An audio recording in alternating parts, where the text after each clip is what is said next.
আমরা electron affinity পড়ার আলোচনা শুরু করেছিলাম। ইলেকট্রন অ্যাফিনিটি কাকে বলে আমরা বলেছিলাম, কোনো একটা নিস্তড়িত গ্যাসীয় পরমাণুতে বাইরে থেকে ইলেকট্রন প্রবেশ করানো হলে যে পরিমাণ শক্তি মুক্ত হয় তাকেই ওই পরমাণুর ইলেকট্রন আসক্তি বলে। The energy released when an electron is introduced in the outermost shell of a neutral gaseous atom is called the electron affinity of that atom. ধরো একটা অ্যাটম আছে, এই তার নিউক্লিয়াস, 1 নম্বর কক্ষপথ, first orbit, second orbit. First অরবিটে 2টো electron, second অরবিটে হয়তো 6টা ইলেকট্রন আছে। আমরা আগের দিন আলোচনাতে বলছিলাম যে কেন আমার কোনো শক্তি খরচ হয় না। একটা ইলেকট্রন যখন একটা অ্যাটমের মধ্যে প্রবেশ করা হচ্ছে তখন আমাকে কোনো কাজ করতে হচ্ছে না। এই যে নিউক্লিয়াস, সেই ইলেকট্রনগুলোকে নিজের দিকে টানে, আউটারমোস্ট শেলের ইলেকট্রনকেও নিজের দিকে টানে, কিন্তু তার ফোর্স অফ অ্যাট্রাকশন বা আকর্ষণ করার ক্ষমতাটুকু ওর মধ্যেই সীমাবদ্ধ নয়। ফোর্স অফ অ্যাট্রাকশনটা তার বাইরেও একটা জায়গায় কাজ করে, কম করে কিন্তু করে। সেই জায়গায় একটা ইলেকট্রন চলে এলে নিউক্লিয়াস তাকে নিজের দিকে আকর্ষণ করতে শুরু করে, নিউক্লিয়াস ওকে অ্যাট্রাক্ট করে, এবং সেই আকর্ষণের তালে ইলেকট্রনটাও অ্যাটমের দিকে এগিয়ে আসতে থাকে। কিন্তু যত এগিয়ে আসবে তত এই যে বাইরের কক্ষপথে যে সব ইলেকট্রনগুলো আছে তারা এবার ঘুরে একে কি করে, বিকর্ষণ করে। ফলে ওই ইলেকট্রনটার উপর একটা টানা পড়ে চলতে থাকে। নিউক্লিয়াস চাইছে ওকে আকর্ষণ করে ভিতরে ঢুকিয়ে আনতে, কক্ষপথের মধ্যে নিয়ে আসতে, আর বাইরের কক্ষপথের ইলেকট্রনগুলো চাইছে ওকে বিকর্ষণ করে যাতে সে অ্যাটমের মধ্যে ঢুকতে না পারে সেটা দেখে। তাহলে দু ধরনের ফোর্স কাজ করে চলেছে।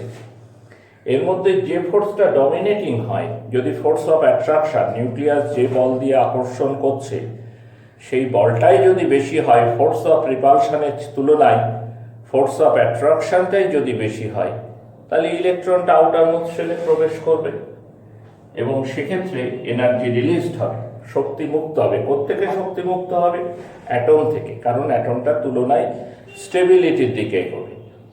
যেহেতু এই পর্বে আমাকে কোনো কাজ করতে হচ্ছে না, হ্যাঁ, যা করার অ্যাটমটা নিজেই করছে, আকর্ষণ করলেও অ্যাটম করছে, বিকর্ষণ করলেও অ্যাটমের ইলেকট্রন করছে, আমার কোনো ভূমিকাই এক্ষেত্রে নেই। তাই এক্ষেত্রে আমার কোনো শক্তি খরচ কিছু নেই। এখন ইলেকট্রনটা আউটারমোস্ট শেলে প্রবেশ করলে পরে যে এনার্জি রিলিজড হবে সেটা হচ্ছে ইলেকট্রন অ্যাফিনিটি। এখন কতটা এনার্জি রিলিজড হবে সেটা নির্ভর করে ইলেকট্রন কত সহজে অ্যাটমের মধ্যে প্রবেশ করছে। যদি ফোর্স অফ অ্যাট্রাকশন, নিউক্লিয়াসের ফোর্স অফ অ্যাট্রাকশন ইলেকট্রনগুলোর ফোর্স অফ রিপালশনের চাইতে অনেক বেশি হয়, তাহলে খুব স্বচ্ছন্দেই ইলেকট্রনটা আউটারমোস্ট শেলে প্রবেশ করবে এবং সেক্ষেত্রে আমরা দেখব যে অনেক বেশি এনার্জি রিলিজড হচ্ছে।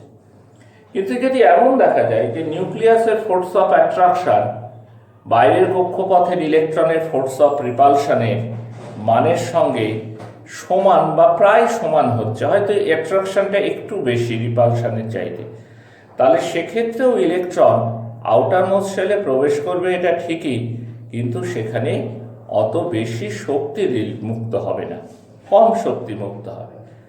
তাই ইলেকট্রন ঢুকলে পরে কত শক্তি বেরোচ্ছে, অর্থাৎ ইলেকট্রন অ্যাফিনিটির এই ভ্যালু থেকে আমরা একটা আন্দাজ করতে পারি। ইলেকট্রন অ্যাফিনিটির মান থেকে আমরা একটা আন্দাজ করতে পারি যে অ্যাটমের মধ্যে ইলেকট্রন প্রবেশ করাটা সহজ ছিল কি ছিল না। বোঝা যাচ্ছে কথাটা? কত সহজে অ্যাটমের মধ্যে ইলেকট্রনটা প্রবেশ করতে পারছে বা চাইছে। তাহলে ধরো এই একটা এলিমেন্ট, তার মধ্যে তুমি একটা ইলেকট্রনকে প্রবেশ করালে, তাহলে তুমি কি পাবে? এ মাইনাস আয়ন পাবে। যে এনার্জিটা রিলিজড হবে সেটা হচ্ছে ইলেকট্রন অ্যাফিনিটি। এটাকে আমরা নেগেটিভ সাইন দিয়ে লিখি, কারণ অ্যাটমের সাপেক্ষে দেখা হয় যে এনার্জিটা রিলিজড হচ্ছে, মানে অ্যাটম এনার্জি ছেড়ে দিচ্ছে। কে ছেড়ে দিচ্ছে? অ্যাটম, তার এনার্জি লস হচ্ছে, আর আমরা বাইরে যারা আছি তারা পাচ্ছি, আমাদের গেইন। এখন তোমরা জানো লসটাকে সবসময় নেগেটিভ দিয়ে লেখা হয়। আমার এত টাকা খরচ হলো, তাহলে -10 টাকা। আমার 10 টাকা খরচ করলাম, তাহলে -10। কেউ আমায় 10 টাকা দিল, তাহলে সেটাকে আমরা বলি +10, অর্থাৎ পাওয়াটা প্লাস, হারানোটা মাইনাস। এখানে আমরা মাইনাস সাইন ব্যবহার করছি, তার মানে কি আমরা অ্যাটমের রেসপেক্টে জিনিসটাকে দেখবার চেষ্টা করছি। আমরা কার রেসপেক্টে জিনিসটাকে দেখার চেষ্টা করছি? অ্যাটমের রেসপেক্টে জিনিসটাকে দেখার চেষ্টা করছি, যে অ্যাটমের মধ্যে একটা ইলেকট্রন প্রবেশ করছে, করে অ্যানায়ন তৈরি করছে, সেই জন্য এনার্জি বেরিয়ে আসছে, অ্যাটম সেই এনার্জিটা লস করছে, তাই এটাকে মাইনাস বলছি, কারণ অ্যাটম এনার্জিটা লস করছে, অ্যাটমের রেসপেক্টে দেখা হচ্ছে। ঠিক আছে, আয়নাইজেশন পোটেনশিয়াল কিন্তু আমরা প্লাস দিয়ে লিখতাম, কারণ সেক্ষেত্রে আমি লস করছি এবং অ্যাটম সেই এনার্জিটা পাচ্ছে, যে পাচ্ছে তার সাপেক্ষে দেখা হয়। তো যাই হোক, এইবার ধরো তুমি A মাইনাস আয়নের মধ্যে আর একটা ইলেকট্রন প্রবেশ করালে, তাহলে তুমি কি পাবে? A double minus ion. এখানেও এনার্জি বেরোবে, যে এনার্জিটা বেরোবে, অবশ্য বেরোবেই এ কথা বলা যায় না, যদি বেরোবে তাহলে তাকে বলবো সেকেন্ড ইলেকট্রন অ্যাফিনিটি। আবার যদি A ডবল মাইনাস আয়নের মধ্যে তুমি ইলেকট্রন প্রবেশ করাও, তাহলে তুমি পাবে A ট্রিপল মাইনাস আয়ন। সেখানে যে এনার্জি রিলিজড হবে সেটাকে বলছে থার্ড ইলেকট্রন অ্যাফিনিটি।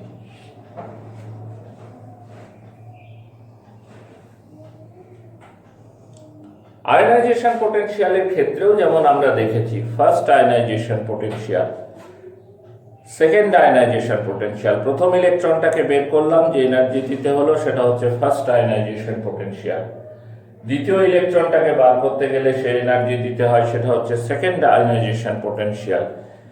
তেমনি তৃতীয়টার ক্ষেত্রে থার্ড, চতুর্থটার ক্ষেত্রে ফোর্থ, এরকম করে প্রচুর আমরা আয়নাইজেশন পোটেনশিয়াল পেতে পারি। একটা অ্যাটমের মধ্যে যতগুলো ইলেকট্রন আছে, প্র্যাকটিক্যালি ততগুলো আয়নাইজেশন পোটেনশিয়াল ভ্যালুই আমাদের পাওয়া যেতে পারে। ইলেকট্রন অ্যাফিনিটির ক্ষেত্রেও এরকম ফার্স্ট, সেকেন্ড, থার্ড এরকম ভাগ করা যায়। একটা ইলেকট্রন প্রবেশ করা হলো, তাহলে যে এনার্জি বেরোলো সেটা হচ্ছে ফার্স্ট ইলেকট্রন অ্যাফিনিটি। সেকেন্ড ইলেকট্রনটাকে আবার অ্যানায়নের মধ্যে ঢোকালাম, তাহলে সেকেন্ড ইলেকট্রন অ্যাফিনিটি। আয়নাইজেশন পোটেনশিয়ালের ক্ষেত্রে আমরা দেখেছি ফার্স্ট আয়নাইজেশন পোটেনশিয়ালের চাইতে সেকেন্ডের ভ্যালু বেশি, সেকেন্ডের চাইতে থার্ডের ভ্যালু বেশি, থার্ডের চাইতে ফোর্থের ভ্যালু বেশি। ইলেকট্রন অ্যাফিনিটির ক্ষেত্রে কি জানো? উল্টো, ফার্স্ট ইলেকট্রন অ্যাফিনিটির চাইতে সেকেন্ডটা কম হয়, সেকেন্ডটার চাইতে থার্ডটা কম হয়। অর্থাৎ যত যত ইলেকট্রন ঢুকছে তোমার কক্ষপথে, তত কম শক্তি নির্গত হবে। কেন সেটা আমি একটু বলি। দেখো, এই যে ইলেকট্রনটা ঢুকছিল, এর কেন ঢুকছিল? তার নিউক্লিয়াস ওকে আকর্ষণ করছে। কিন্তু নিউক্লিয়াস আকর্ষণ করলেই কেউ ঢুকে পড়তে পারবে তা নয়, বাইরের কক্ষপথের ইলেকট্রনগুলো ওকে বিকর্ষণ করছে। তাহলে বাইরের কক্ষপথের ইলেকট্রনগুলো বিকর্ষণ করে ওকে চাইছে দূরে ঠেলে দিতে, নিউক্লিয়াস আকর্ষণ করে চাইছে ভিতরে নিতে।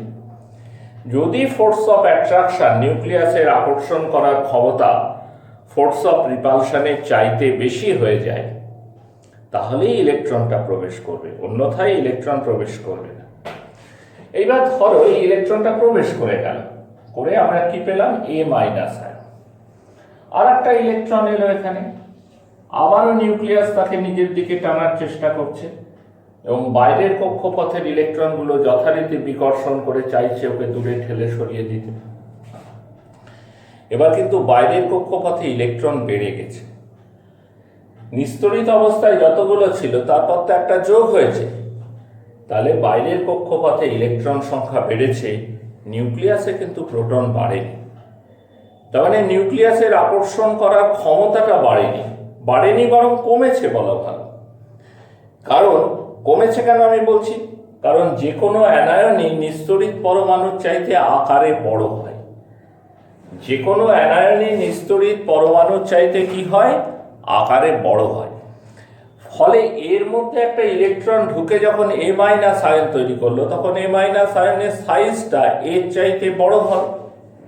এখন একটা ইলেকট্রন, সে তো বাইরে আছে, আয়নটার বাইরে, নিউক্লিয়াস থেকে তার দূরত্ব যাবে বেড়ে, এর ক্ষেত্রে যা দূরত্ব ছিল এ মাইনাস আয়নের ক্ষেত্রে সেই ডিস্টেন্স বেড়ে যাবে, কেননা এ মাইনাসটাই তো বড় হয়ে গেছে, তার বাইরে ইলেকট্রনটা আছে। সেই জন্য নিউক্লিয়াসের কিন্তু টানটা তার উপর কমে যাবে। কিন্তু আউটার মোস্ট সেলে একটা ইলেকট্রন বেড়ে গেছে, 5টা ছিল, একটা ঢুকে 6 নম্বর হয়েছে। এইটা যখন ঢুকতে গিয়েছিল আগের 5টা বাধা দিয়েছিল, তা সত্ত্বেও নিউক্লিয়াসের আকর্ষণ বেশি বলে ঢুকে পড়েছিল। কিন্তু একবার ঢুকে পড়লেও আবার সিস্টেমের মধ্যে চলে গেল। এবার নতুন কোনো ইলেকট্রন ঢুকতে এলেই ও এবার নিজের থেকে বাধা দিতে থাকবে। তাহলে নিউক্লিয়াসে নাম্বার অফ প্রোটন সেম থাকলো, কিন্তু আয়নটা সাইজে বড় হয়ে গেল। আয়নটা সাইজে বড় হয়ে যাওয়ার জন্য নিউক্লিয়াসের আকর্ষণ করার ক্ষমতাটা কমে গেল, দূরত্ব বেড়ে গেল। উল্টো দিকে আউটার মোস্ট সেলে ইলেকট্রন সংখ্যা বেড়ে যাওয়ার জন্য ফোর্স অফ রিপালশনটা বেড়ে গেল, তার ফলে সেকেন্ড ইলেকট্রনটা ঢোকা কঠিন হয়ে পড়ল। আমি একটু আগেই বললাম তোমাদের, ইলেকট্রন ঢোকা যত কঠিন হবে তত কিন্তু এনার্জি কম রিলিজড হবে, কম শক্তি বেরোবে। হ্যাঁ, এখানে যেহেতু ফোর্স অফ রিপালশনটা বেড়ে গেল, ইলেকট্রনের ঢোকাটা কঠিন হয়ে গেল, কম শক্তি বেরোতে থাকলো। বোঝা যাচ্ছে কথাটা? তাহলে সেকেন্ড ইলেকট্রন অ্যাফিনিটি ভ্যালু কিন্তু কম হবে, কার চাইতে? ফার্স্টের চাইতে। থার্ড ইলেকট্রন অ্যাফিনিটি ভ্যালু আরো কম হবে, এমনকি অনেক সময় পজিটিভ দেখা যায়। পজিটিভ মানে কি? তখন আর এনার্জি রিলিজ হচ্ছে না, তখন আর শক্তি বেরোচ্ছে না, বরং জোর করে ইলেকট্রনটাকে ঢোকাতে হচ্ছে, বিকর্ষণটাই বড় হয়ে গেছে আকর্ষণের চাইতে। ফলে ইলেকট্রনটা ঢুকতে চাইছে না, জোর করে ঢোকাতে হচ্ছে।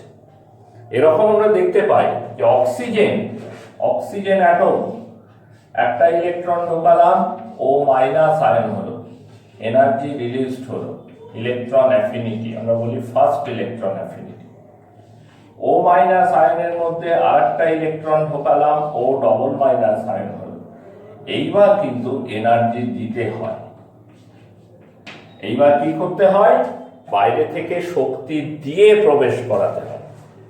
অক্সিজেনের সেকেন্ড ইলেকট্রন অ্যাফিনিটি কিন্তু পজিটিভ মানে জোর করে ঢোকানো হয়, তার মানে স্পন্টেনিয়াস নয়। কিন্তু আগ্রহের ব্যাপার, আশ্চর্যের ব্যাপার হচ্ছে অক্সিজেনের অধিকাংশ যৌগেই অক্সিজেন ও ডবল মাইনাস আয়ন তৈরি করেই থাকে, কিন্তু সেকেন্ড ইলেকট্রন অক্সিজেনের মধ্যে চট করে ঢুকতে চায় না। তাহলে কেন অক্সিজেন তার অধিকাংশ যৌগে এই আয়নটা তৈরি করে, কি করে করে, কোথা থেকে শক্তি পায়? আমরা অবশ্যই এই বিষয়টা আলোচনা করব। এটা একটা প্রশ্নের মধ্যেই, তোমাদের হায়ার সেকেন্ডারি লেভেলে একটা কোশ্চেনের মধ্যেই এটা পড়ে। কিন্তু সেই আলোচনা আমরা কেমিক্যাল বন্ডিং পড়ার সময় মনে করি এই প্রশ্নটা তুলে এনে আলোচনা করব, কারণ সেখানে আলোচিত কিছু বিষয় এর মধ্যে আসবে। বোঝা যাচ্ছে কথাটা? সেখানে কিছু কিছু আলোচিত বিষয় এর মধ্যে ঢুকে পড়বে।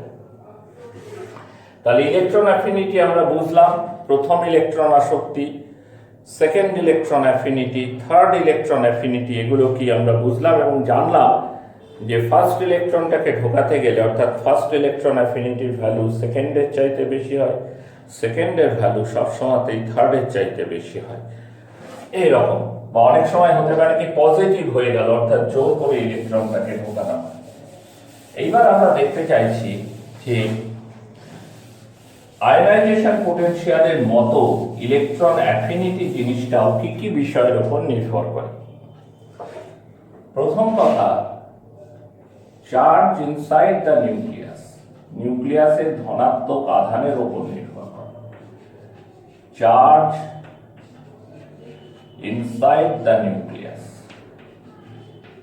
নিউক্লিয়াসের ধনাত্মক আধানের উপর নির্ভর করে। নিউক্লিয়াসে পজিটিভ চার্জ যত বাড়বে, higher the positive charge inside the nucleus, তত সেই নিউক্লিয়াসের কিন্তু আকর্ষণ করার ক্ষমতা বৃদ্ধি পাবে। Higher will be the force of attraction of the nucleus on the outermost shell electron. নিউক্লিয়াসের মধ্যে পজিটিভ চার্জ যত বাড়বে, নিউক্লিয়াসের ইলেকট্রনকে আকর্ষণ করার ক্ষমতা তত বাড়বে। বাড়লে কি হবে? ইলেকট্রনটা সহজে প্রবেশ করতে পারবে। ইলেকট্রনটা প্রবেশ করছেই তো অ্যাট্রাকশন, ফোর্স অফ অ্যাট্রাকশনের জোরে। তাই ইলেকট্রন অ্যাফিনিটি ভ্যালু বাড়বে। তাহলে নিউক্লিয়াসে যত পজিটিভ চার্জ বাড়ে নিউক্লিয়াসের ফোর্স অফ অ্যাট্রাকশন বাড়ে, নিউক্লিয়াসের যত ফোর্স অফ অ্যাট্রাকশন বাড়ে তত ইলেকট্রন অ্যাফিনিটি বাড়ে। কেন ইলেকট্রন অ্যাফিনিটি বাড়ে? না, ইলেকট্রনগুলো অ্যাটমের মধ্যে প্রবেশ করাটা তুলনায় সহজ হয়। 2 নম্বর, size of the atom. Size of the atom.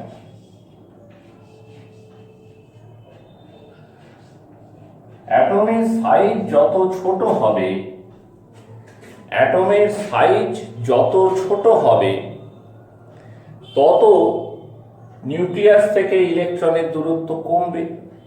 Atom যদি ছোট হয় তাহলে ইলেকট্রনটা নিউক্লিয়াসের তুলনায় কাছাকাছি আসতে পারে, তত নিউক্লিয়াসের আকর্ষণ করার ক্ষমতাটা বাড়বে। ফোর্স অফ অ্যাট্রাকশন নিউক্লিয়াসের বাড়বে ইলেকট্রনটার উপর, এবং ইলেকট্রনটা সহজেই বাইরের কক্ষপথে প্রবেশ করতে পারবে। বোঝা যাচ্ছে কথাটা? তাহলে অ্যাটমের সাইজ যত ডিক্রিজ করবে নিউক্লিয়াসের ফোর্স অফ অ্যাট্রাকশন তত বাড়বে।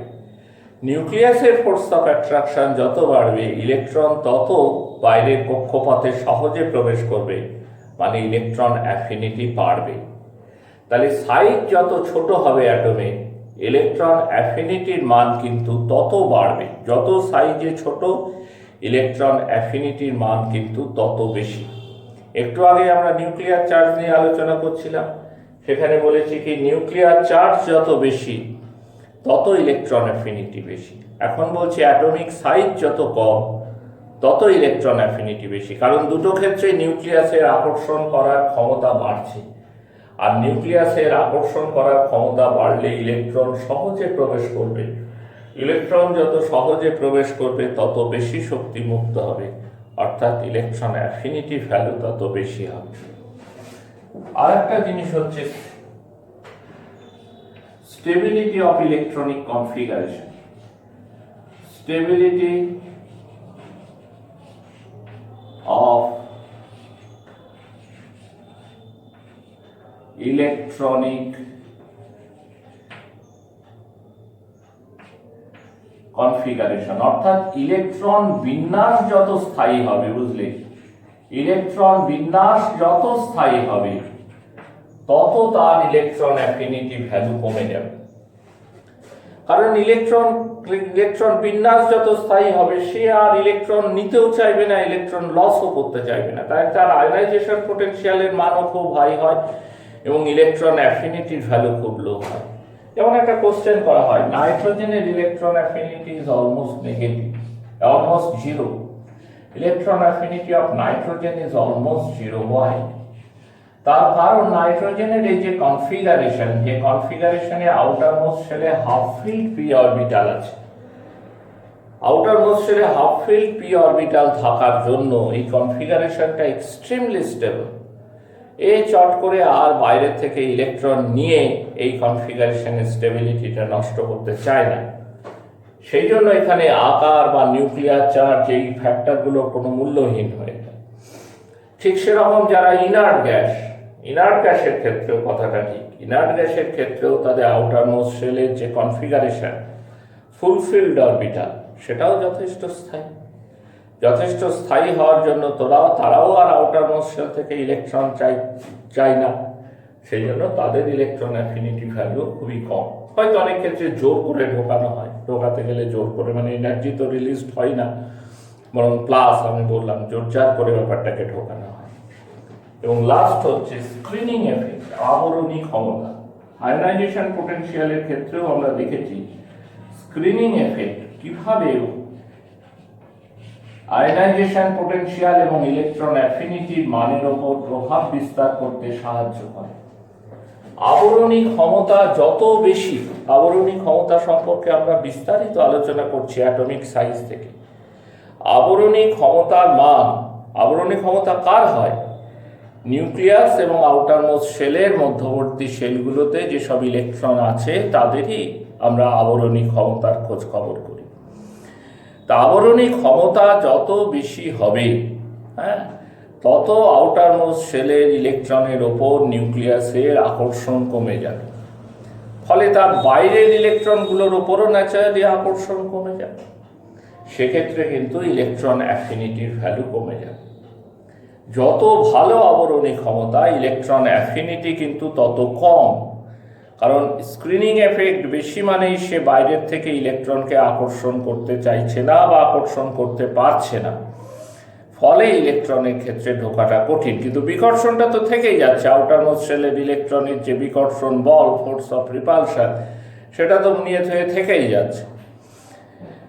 আকর্ষণটা কমে যাচ্ছে, সেই জন্য ইলেকট্রনটা ঢুকতে চাইছে না, ইলেকট্রন অ্যাফিনিটি কমে যাচ্ছে। আবার ঠিক এর উল্টো হবে, যদি স্ক্রিনিং এফেক্টটা কমে যায়। স্ক্রিনিং এফেক্ট কমে গেলে কি হবে? আউটার মোস্ট শেলের ইলেকট্রনের ওপর নিউক্লিয়াসের ফোর্স অফ অ্যাট্রাকশন বেড়ে যাবে।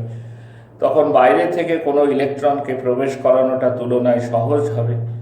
ইলেকট্রন যদি সহজে প্রবেশ করে তাহলে বেশি শক্তি মুক্ত হবে, তার মানে ইলেকট্রন অ্যাফিনিটির ভ্যালু বাড়বে।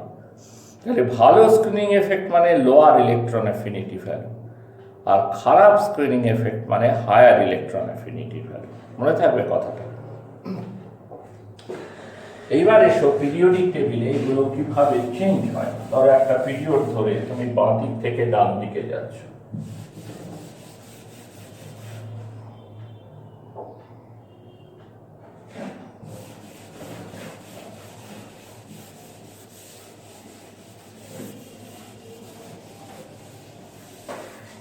একটা পর্যায় ধরে ধরা যাক তুমি বাঁ দিক থেকে ডান দিকে যাচ্ছ।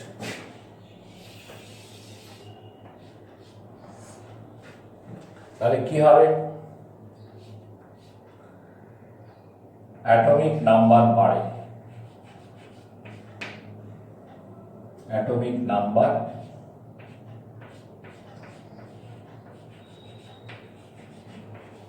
ইনক্রিজেস, পরমাণু ক্রমাঙ্ক বাড়ে। পরমাণু ক্রমাঙ্ক বাড়া মানে কি? নিউক্লিয়াসে পজিটিভ চার্জ বাড়ছে। পজিটিভ চার্জ বাড়লে কি হয়? নিউক্লিয়াসের আকর্ষণ করার ক্ষমতাটা বেড়ে যায়। আর কি হয়? সাইজ ডিক্রিজ করে, সাইজ ডিক্রিজেস।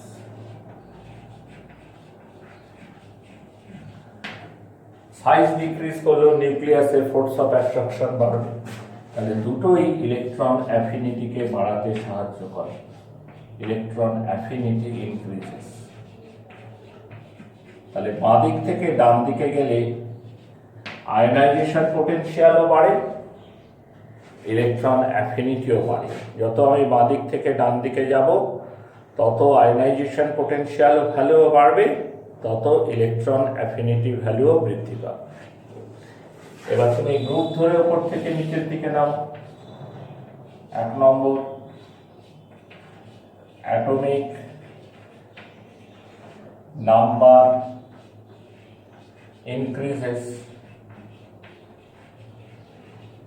অর্থাৎ নিউক্লিয়াসে নাম্বার অফ প্রোটন বাড়ে, নিউক্লিয়াসে প্রোটন সংখ্যা বৃদ্ধি পায়। তাই তো অনেকটা করেই বাড়ে, 1 ইউনিট করে না, তার চেয়ে বেশি বাড়ে। ফলে নিউক্লিয়াসে অ্যাট্রাক্ট করার ক্ষমতা বাড়ে, আকর্ষণ করার ক্ষমতা বাড়ে। 2 নম্বর হচ্ছে সাইজ বাড়ে, সাইজ ইনক্রিজেস, পরমাণু আকারে বড় হয়। পরমাণু আকারে গিয়ে বড় হয়, পরমাণুর সাইজ বেড়ে যায়, আকারটা বড় হয়। এবার দুটো অপোজিট ফ্যাক্টর, যত নিউক্লিয়াসে পজিটিভ চার্জ বাড়বে নিউক্লিয়াসের ফোর্স অফ অ্যাট্রাকশন তত বাড়বে। আবার পরমাণু যত সাইজে বড় হবে তত কি হবে? নিউক্লিয়াসের ফোর্স অফ অ্যাট্রাকশন কমে যাবে। দুটো অপোজিট ফ্যাক্টর সবসময় দেখবে, গ্রুপ ধরে ওপর থেকে নিচের দিকে নামলেই এরকম দুটো অপোজিট ফ্যাক্টর কাজ করতে থাকে। এবং সেক্ষেত্রে প্রতিটা ক্ষেত্রেই সবসময়তেই দেখবে সাইজের ব্যাপারটাই ডমিনেট করে। সাইজ বাড়লে যেমন রেজাল্ট হওয়া উচিত সেই রকম একটা রেজাল্ট হয়।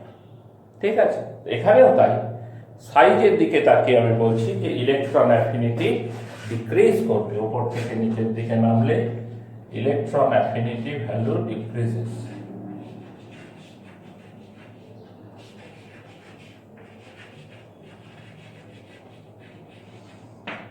ইলেকট্রন অ্যাফিনিটির মান ক্রমশ হ্রাস পাবে, কমে যাবে। তো এবার ধাতু অধাতুর মধ্যে তুলনা করে দেখো, বাঁ দিক থেকে তুমি ডান দিকে যাচ্ছ, তার মানে ধাতু ধর্ম কমে অধাতু ধর্ম বাড়ছে। মেটালিক ক্যারেক্টার ডিক্রিজ করছে, নন মেটালিক ক্যারেক্টার ইনক্রিজ করছে। সাথে সাথে ইলেকট্রন অ্যাফিনিটি ভ্যালুটাও ইনক্রিজ করছে, ইলেকট্রন অ্যাফিনিটি এর মানটাও সাথে সাথে বাড়ছে। তার মানে কি? তার মানে যত মেটালিক ক্যারেক্টার কমবে, যত নন মেটালিক ক্যারেক্টার বাড়বে, তত ইলেকট্রন অ্যাফিনিটির মান বাড়বে। আবার ওপর থেকে নিচে নামো, ওপর থেকে নিচের দিকে নামলে কি হবে? মেটালিক প্রপার্টি বাড়ে, মেটালিক প্রপার্টি বাড়লে ইলেকট্রন অ্যাফিনিটি কমে। তাহলে এই দুটো ঘটনা থেকে তুমি খুব সহজে সিদ্ধান্তে পৌঁছতে পারছো যে মেটালিক ক্যারেক্টার, এলিমেন্টের ধাতু ধর্ম যত বাড়ে, মেটালিক ক্যারেক্টার যত ইনক্রিজ করে, তত কিন্তু ইলেকট্রন অ্যাফিনিটি ভ্যালু ডিক্রিজ করে, ইলেকট্রন অ্যাফিনিটি এর মানটা তত কমে যায়। আর যদি মেটালিক ক্যারেক্টার কমে নন মেটালিক ক্যারেক্টার বাড়ে, তাহলে সেক্ষেত্রে ইলেকট্রন অ্যাফিনিটির মান বাড়ে। এখন ইলেকট্রন অ্যাফিনিটির মান বাড়লে কি হয়? অ্যাটম সহজে ইলেকট্রনকে নিতে পারে, অ্যাকসেপ্ট করতে পারে। ইলেকট্রন অ্যাফিনিটির মান কম হলে কি হয়? অ্যাটম ইলেকট্রনকে অ্যাকসেপ্ট করতে চায় না। তাহলে নন মেটালগুলোর ইলেকট্রন অ্যাফিনিটি বেশি, তার মানে নন মেটালগুলো সহজে ইলেকট্রন অ্যাকসেপ্ট করতে পারে। ইলেকট্রন অ্যাকসেপ্ট করার অর্থ হচ্ছে বিজারিত হওয়া, যে ইলেকট্রন নেয় সে রিডিউসড হয়, বিজারিত হয়।